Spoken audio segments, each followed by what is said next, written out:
Yo, what's going on, everyone? Welcome back to another Last Cloud video. My name is DK, and today we're going to be going over the newest unit that we dropping tomorrow, DS Flak from the Star Ocean series, the Second Story R.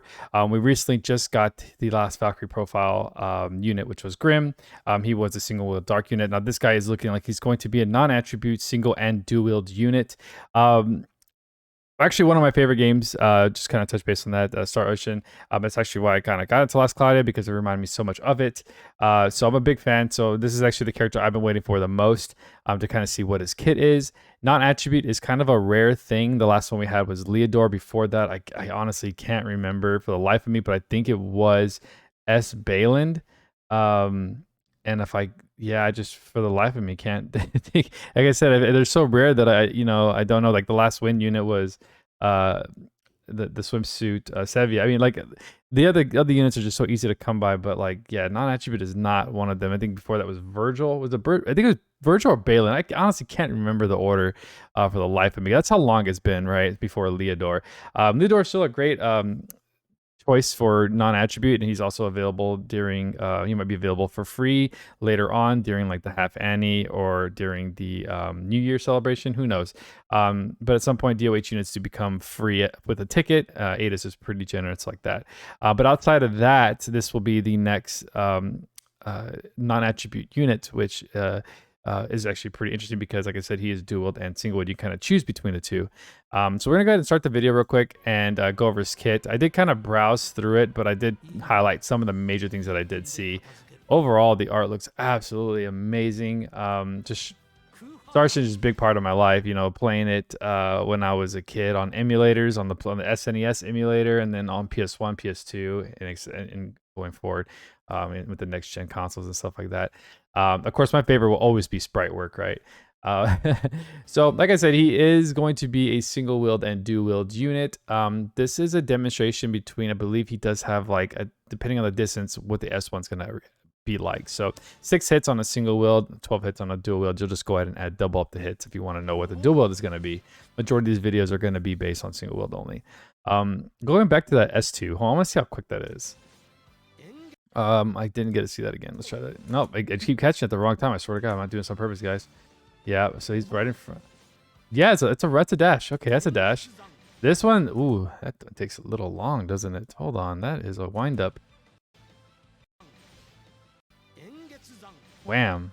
Oh, he sucks him in. Oh, wow. Okay, that's really interesting. That can be kind of dangerous, honestly. Like the PvP. I don't know, man. Who knows? Anyways, usually you want to you want to meet them at the other side. You don't want to bring them to you. But I mean, yeah, it's fine. It's fine. I'm overthinking it, guys. S4, we do have a very nice S4. His sprite work is so damn good. Absolutely love his S4. Yeah, that is freaking awesome. 35 hits on the S4, not bad at all. Man, look at that artwork. Oh, this looks so good. I'm so glad we got this Cloud for Last Cloudia. Honestly, it's so cool. DS Flak, we have traits Swordman on a quest. So non-attribute damage is plus 30% and damage cap 30k. So we love that there's no condition there. There is a condition though when using one weapon, you do get 50k instead, which is actually really nice. You know, yeah, I love that they gave us that. You know, they really could have just kept it at 30k depending on what you decide to use, but they actually gave you a nice little, call it condition up for 50k there.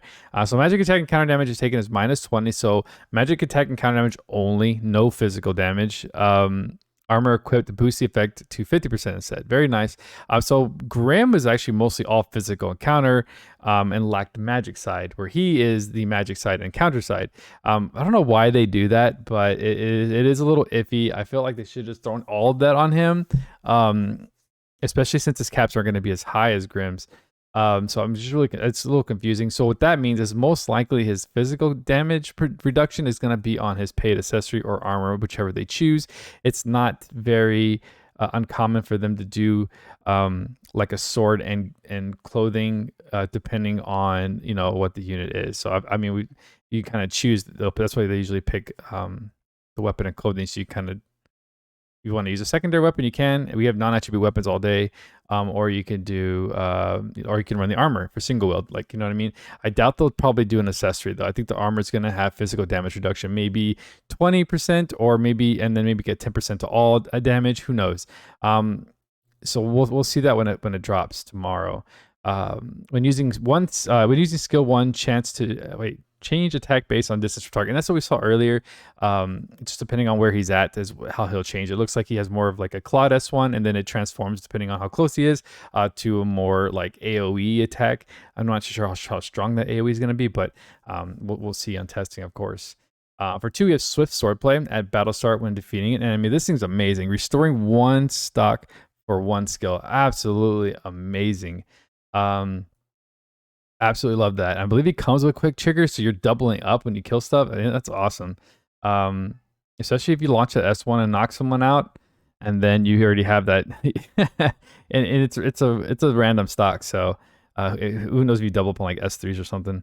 When moving, won't flinch from most physical and magic attacks. Again, we have a physical won't flinch, but with no physical reduction unless he's moving. Damage taken -70. That's something I'm very interested in, because he does dash on S2, which means that he'll have the -70% reduction. I'm guessing when it says when moving.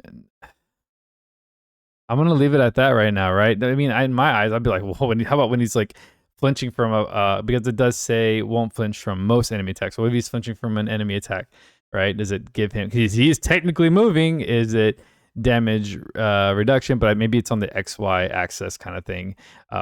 But yeah, it's a pretty easy test on that. But he does come with damage reduction though, so that's kind of nice. And like I said, 50% on when armor's equipped. And then I'm almost positive his paid armor or whatever is going to have something on it as well. So we'll see that tomorrow. Moving on, we have when critically skill attacking, chance to restore SCT 1 second for the skill used. That's actually not bad at all. It's a nice little boost. So far, the damage, the DPS is pretty.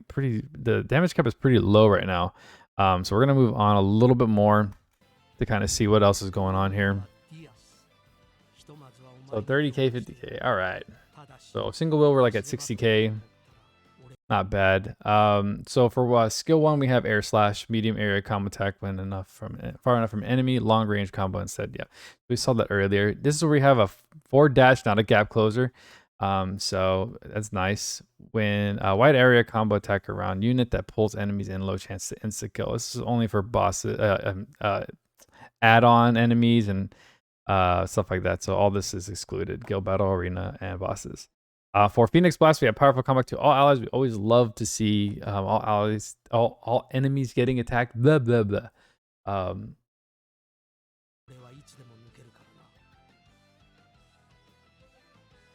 This art is so cool, man. Whoa, yeah, this is when I saw this, I was like, oh, 4 skills. Oh man, absolute banger. So we have Dia's Flex skills. We have only 4 new returning. So we have not returning, but we only have 4 new skills. Technology, continuous Grand Brave, which is very nice, 35% to STR, and then another STR plus 50%. Very nice. Actually pretty big on the STR. Godspeed, boost movement speed when a skill is used far enough away, chance to boost movement speed. Okay. So he okay, so man, this is weird. So we boost movement speed, but then when we skill, chance to boost. This is interesting. What if this is like some kind of crazy mechanic? We're just not seeing it yet on paper. Okay, we'll leave it at that. But just, man, only 4 skills. It's kind of crazy. Critical rate plus 5%. We always love to see critical rate additionally added into the kit. So it's called Poker Face, a chance to evade physical and magic attacks. Very, very nice, honestly. Master of Blades, sword equipped skill and special damage plus 10k, and sword equipped SCR plus 200%. Absolutely wild. Plus the brave effect and the SCR plus 50. This dude's SCR is wild, man. And there's no condition here either. That is just kind of nutty. Man, is he meant to, like, I don't know. I feel like, yeah, he really is a dual wield PvE unit or a single wield PvP unit. That's what I'm looking at here. So yeah, that's a lot of SCR, man. That's actually pretty wild. No damage reduction at all on his new skills, so it's kind of wild. It's all based on his trait so far. Okay, so next we have magic defense up. So MND up. There we go. At max, we have fighting spirit 3, fighting spirit 5, resolve up, which these are all common stat boosters. And then we have heroism 3, heroism 4. So he just has like a lot of stat boosting. It's like, the SCR, he has the HP, SCR, MND, defense. Like, it's all just stat boosting. But he does come with the crit package, which is really nice. He does come with crit 3. So the only thing you'll have to do is crit 1 and 2. Very, very cheap. He does come with Proud Force for those procs for healing. He does come with advanced aim vitals. So the only thing if you wanted to run is aim vitals. Gale Force, Metis. He does come with auto crit, very nice save, auto haste. Like, again, never want to pay for it, so it's always good to have. Non-attribute attack raise 2, so more boosting percentages for non-attribute attack. Attack raise 4, more boosting. And we also get some damage cap on these as well. But nothing so significant though. Very little damage cap. Non-attribute attack raise, so more crit package. We really want to stay away from paying for a crit package. So this is actually why this is really good. So we have crit raise, crit package. Sword high boost, very nice, and Giga. Two-handed sword boost 3, so we can run boost 1 and 2. Favorite sword is very nice. Now going on to these more unique skills, and I say that because these are very rarely used on units. Starting off with the Mystic favorite sword is if equipped with favorite sword, you activate the following to self: increase physical damage by 15%, and then increase physical damage cap plus 5k. If equipped with only one weapon with this one, critical hits from physical attacks will have a 10% chance to activate the following for the hit: 150% critical damage and 15,000 critical damage cap. There's only 3 units that have this skill, and that is Balin, Megius, and then the Shift Megius, or S Balin, Megius, and Shift Megius. So this is actually a really useful skill in PvP specifically, because if you hit that chance, that crit damage will most likely kill anything in one hit. Which is really cool. So yeah, really cool.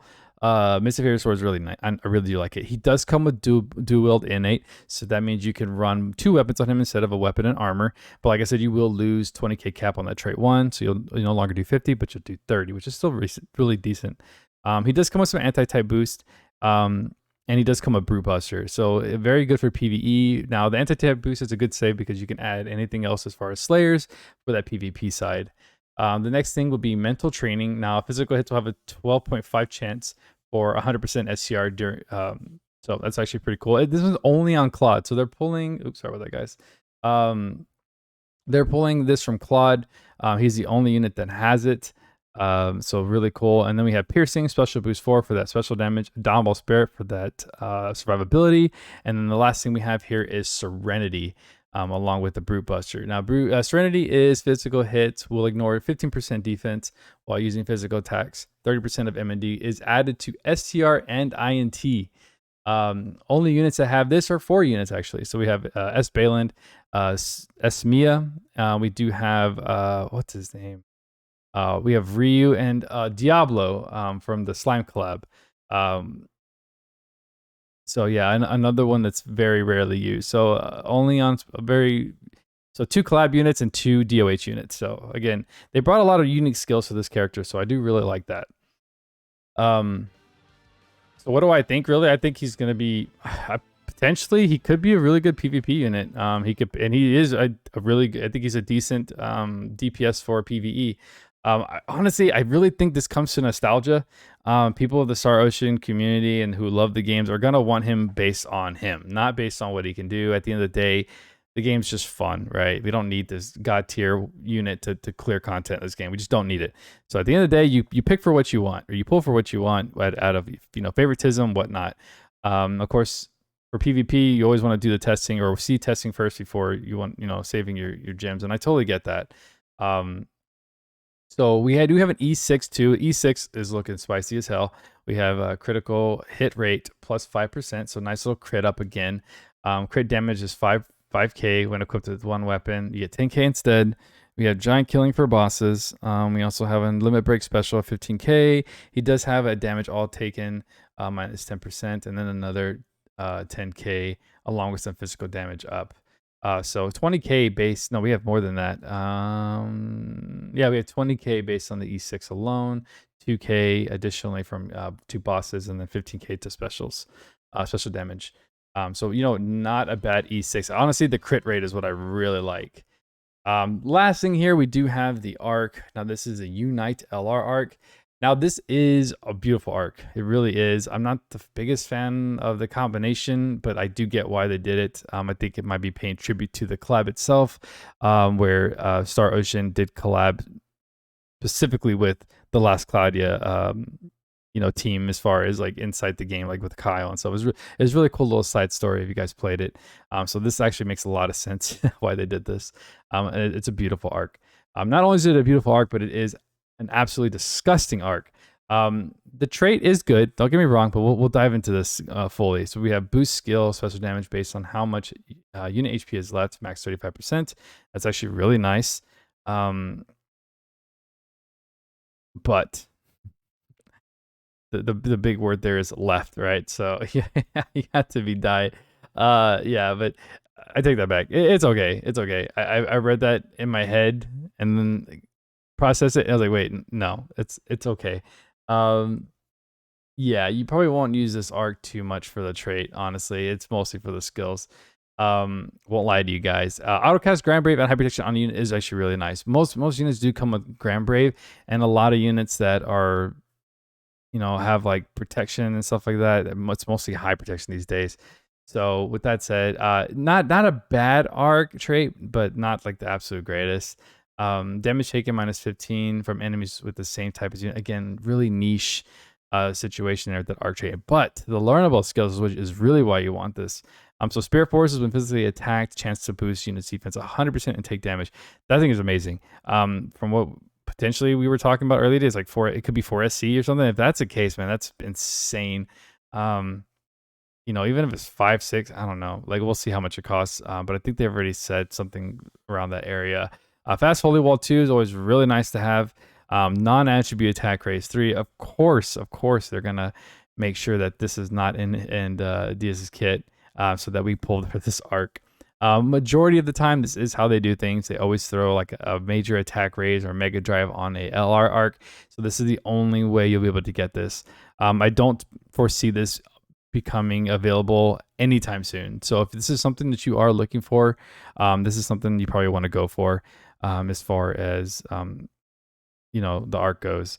It does come with armor, HP plus, and reincarnation and Goddess Kiss. So these are on several other arcs, but honestly, Spirit Force and non-attribute attack raise are, wow. Yeah, no, absolutely disgusting. Now going over to the AER. Now, oh my god, this AER, guys. We've been asking for something like this. We really have. Now, this is a big plus for this this AER, man. So Archangel's Bracelet.